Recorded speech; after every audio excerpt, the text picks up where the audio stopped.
Bonjour et bienvenue dans la Vapavava. Bonjour à tous. Salut Yuki.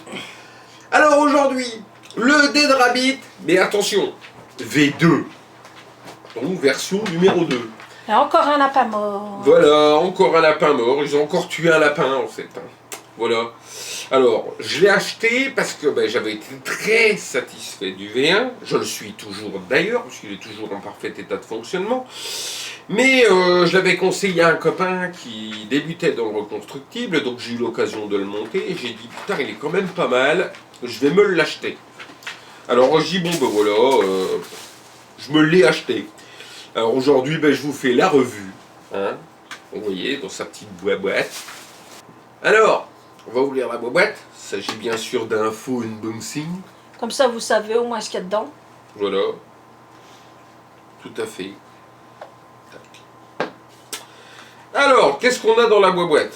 Oh, un Dead Rabbit V2. Je m'y attendais pas. Quelle surprise. Alors, nous avons une petite boîte. Ah on va trouver évidemment le Pyrex. Alors, vous avez deux Pyrex impossibles sur le V2, d'accord? Donc le petit et le gros. Alors, les contenances, 2 ml, 5 ml pour le bubble. Voilà. Alors ensuite, qu'est-ce qu'on va y trouver?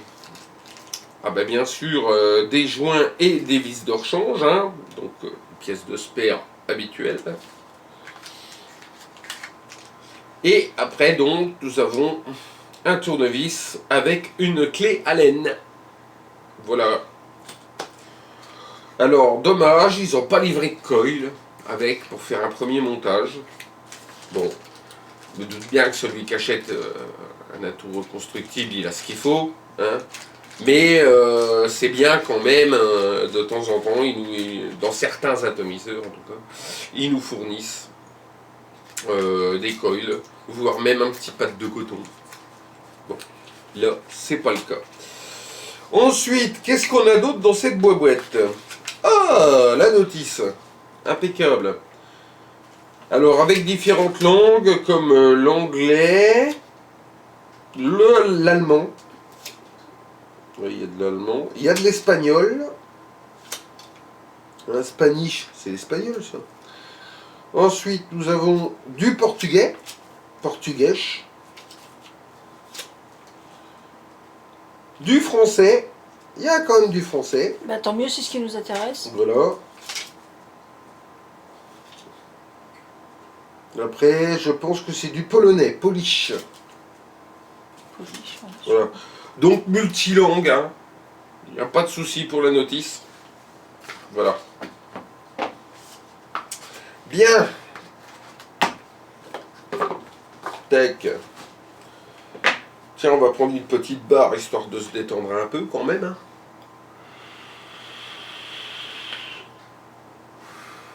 Tu vas quoi en ce moment? Ça peut peut-être les intéresser. Alors je vape quoi en ce moment? Si je me trompe pas, c'est tarte aux pommes de chez Arôme Liquide. Voilà. Pas mauvais. Bon, on n'en fera pas un all day, hein, mais ça se vape. Ça se vape.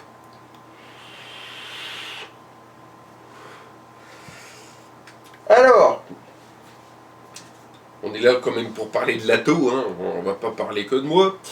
Alors, nous avons donc le pas de vis qui est du standard, hein, qui est un pas de vis 510, si je me trompe pas, oui c'est ça, hein. Connexion type 510, donc vous ne pouvez pas plus standard.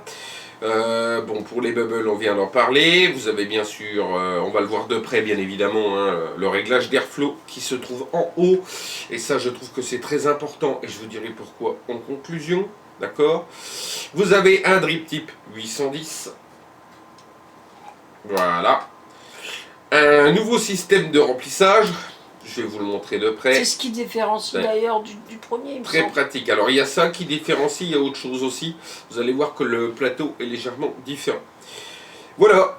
Écoutez, on va pas perdre plus de temps. On va passer en plan rapproché. Et puis on va monter tout ça. Allons-y. Alors, on va l'équiper de jolis coils. Donc on va démonter le plateau. Alors, qu'est-ce qui va changer par rapport à la version 1? Alors, donc vous voyez ici deux cavités, ici et là, d'accord? Et ces deux cavités vont venir accueillir ceci, pour empêcher la rotation. Alors pourquoi? Parce que vos coils devront être alignés avec les multiples petits trous que vous voyez dans le fond. Voilà. Et ces petits trous-là, c'est par là que va passer la vape. Voilà. Donc ça va permettre apparemment d'amplifier les saveurs. Bon. Donc le plateau en lui-même. Hein. Alors, vous voyez, on voit bien les deux pôles. Hein. Vous avez le pôle positif qui est ici en couleur or et le pôle négatif qui est ici en couleur argent. Donc évidemment, si vous le montez en monocoil, vous devrez mettre votre coil entre ici et là, d'accord? Et si vous le mettez en double coil, eh bien ici et là. Voilà. Donc, nous allons monter nos coils. Alors, j'ai dû changer de tournevis et remettre un peu d'éclairage parce que je voyais rien. Allez, monter ces coils-là.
Voilà, ça me paraît pas trop mal de travers. Bon, je vais quand même réaligner celui-ci. Voilà.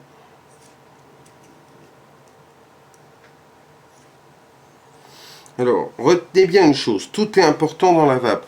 L'alignement de vos coils est très important si vous voulez avoir de très bons résultats. Voilà. Donc maintenant, on va rôder. Allez, on rôde. Alors là, je suis à 50 watts.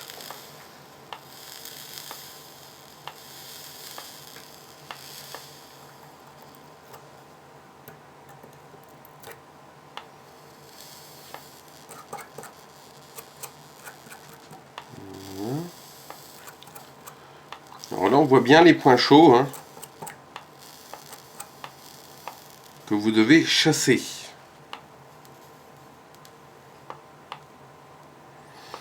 Alors n'oubliez pas que si vous laissez les points chauds, vous allez avoir du dry heat. Et vous allez vous demander pourquoi.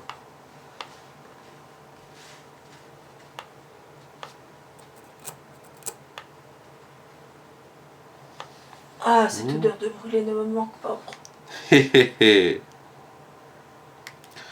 Voilà, je vais remettre un peu plus de watts. Là, je vais passer à 80 watts.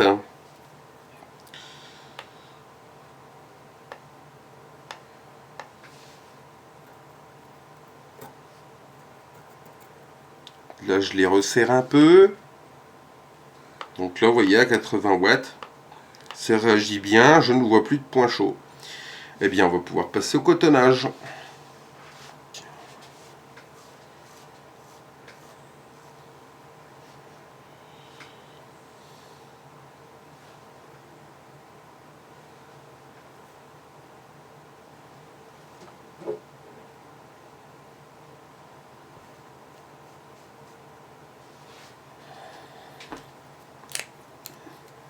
le coup de ciseau.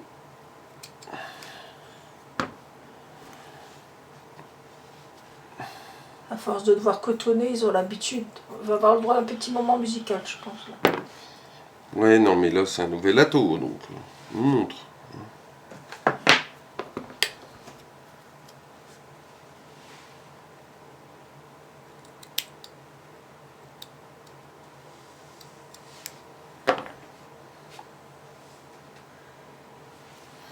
Voilà. Et donc, votre coton, vous venez le placer comme ceci.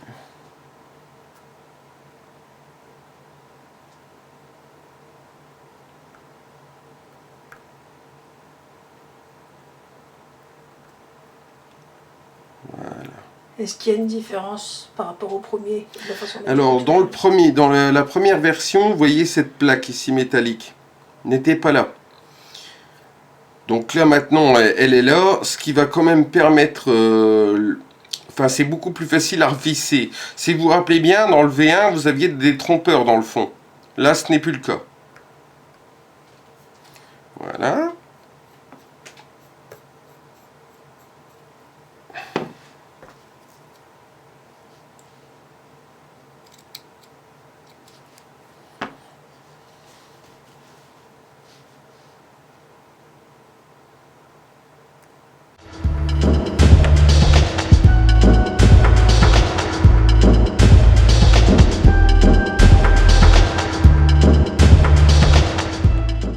Et voilà, notre cotonnage est réalisé. Tac.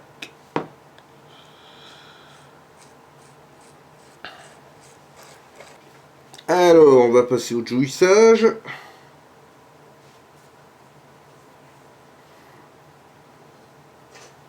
Alors là, vous le voyez en vidéo, vous voyez que c'est relativement long. Mais sachez que si je suis long, c'est parce que j'essaye toujours de rester dans une vue où vous pouvez voir quelque chose. Sinon, ça sert à rien.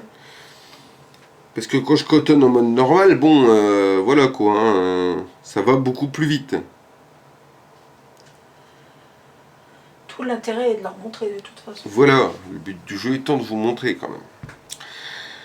Donc le plateau, il est prêt. Je vais en profiter pour vous montrer un petit peu comment on démonte le Pyrex. Alors c'est simple, vous tirez dessus, hein, le Pyrex il vient.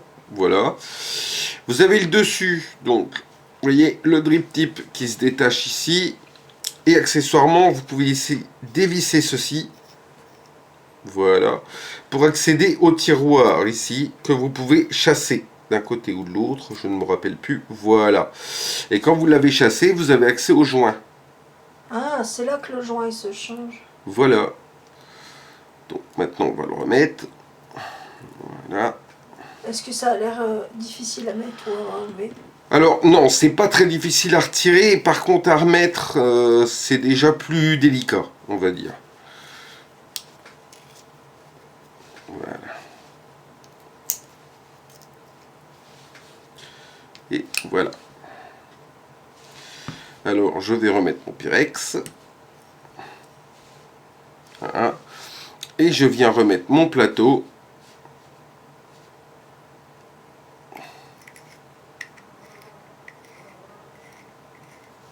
Et j'ai foutu du liquide partout comme un cochon.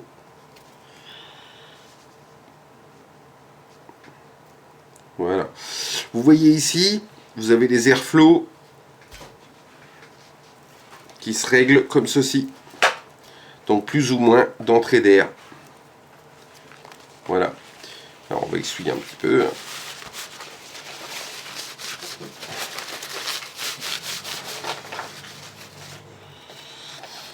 Et voilà, notre ato, il est prêt à fonctionner. Et ben on va le tester.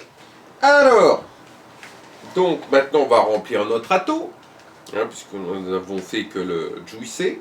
Donc vous voyez, pour remplir le Dead Rabbit V2, très simple, il y a une petite flèche blanche, vous poussez dessus, tac, le tiroir s'ouvre. Ça va tout seul. Et ça j'apprécie beaucoup, comme je vous l'ai déjà dit plusieurs fois, je travaille dans un milieu très hostile. Et les pas de vis, eh ben, ça n'aime pas du tout le sable, croyez-moi bien. Donc ça, j'adore. Ça pour moi en tout cas c'est le top, ça fait partie des nouveautés du V2. Voilà. Tout à l'heure aussi, je vous ai parlé des airflows qui étaient sur le haut et je vous ai dit que j'en reparlerai à la conclusion. Alors pourquoi j'aime bien? Bien, vous voyez, quelqu'un qui débute dans le reconstructible, ben, même s'il cotonne mal, ça ne fuira pas.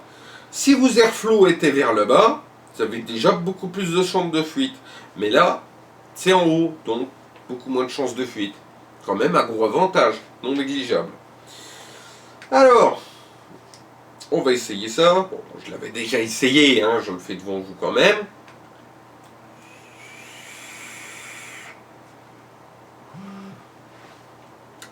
Alors vous voyez que ça va très très bien. Il y a nos sous-sailles. J'ai jamais été déçu du V1 d'ailleurs. Je vous dis, il est encore en état, il fonctionne très très bien. C'est une vraie merveille. Tenez, il est monté là-dessus. Hein, et il marche très très bien. C'est une vraie petite merveille. Il serait peut-être nécessaire d'informer qu'il y a plusieurs couleurs sur le... Alors, tout à fait. Comme d'habitude, vous avez plusieurs couleurs. Donc moi j'avais pris la version black. Mais on vous met, hein, comme d'habitude, une jolie photo avec les couleurs que vous avez disponibles. Vous allez voir qu'il y a du choix. Il y a beaucoup de choix. Alors comme je vous l'ai dit, moi j'ai jamais été déçu par Elvape.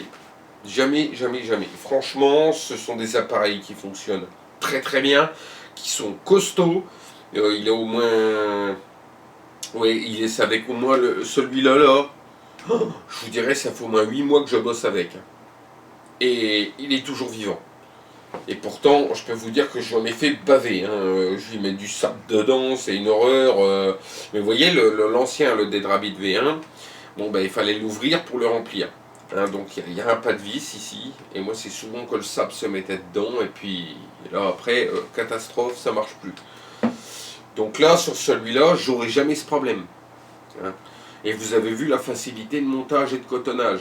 Moi, je le conseillerais à tous les débutants qui veulent se lancer dans le reconstructible. D'autant plus que je vous rappelle que cet ato, vous le montez ou en monocoil ou en double coil. À vous de voir.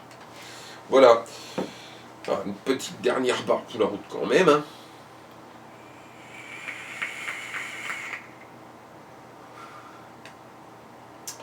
Ouais. Il marche vraiment bien. Franchement, il marche très très bien. Et je crois que je me suis pas ruiné. Je l'ai eu à 17 €. 17 € chez Aromé Liquide, il me semble. Vérifie. Je vais vérifier. Tac. Nanana. Voilà. 17,70 € exactement en ce moment. Il est en promo, puisque normalement il est à 29,50 €. Et là, je l'ai eu à 17,70 €. Donc franchement, le pied. Donc je vais remercier Pierre et Julien pour m'avoir montré cet ato. Hein, et merci à vous deux. Hein, ils travaillent avec moi à l'usine, ils se reconnaîtront. Et puis, ben voilà, quoi, pour moi, un très bon achat, pas trop cher. Et bien voilà, ben écoutez, une petite dernière barre. Et il me reste juste le temps de vous souhaiter de joyeuses fêtes, un joyeux Noël en particulier, puisque c'est bientôt maintenant, hein, c'est demain je crois le réveillon, oui c'est ça. Même si on est soi-disant déconfiné, restez sérieux quand même. Oui tout à fait, hein, surtout faites pas les cons, hein, n'allez pas vous exposer à ce virus-là, hein, c'est pas le but du jeu. Mais bon, on va essayer de se détendre après une année de merde pareille. Hein, je vais vous dire, je vais essayer de me détendre un petit peu quand même. Voilà. Eh bien écoutez, c'était la Vape à 2020. Nous vous remercions beaucoup de nous suivre. Nous sommes à 212 abonnés la dernière fois que j'ai regardé. C'est énorme, je ne m'attendais pas à autant. Voilà. Ben écoutez, merci à tous. N'hésitez pas à commenter, liker, et puis bien sûr partager sur vos réseaux. Et puis sur ces bonnes paroles, vapeurs, vapeuses, à vos vapettes!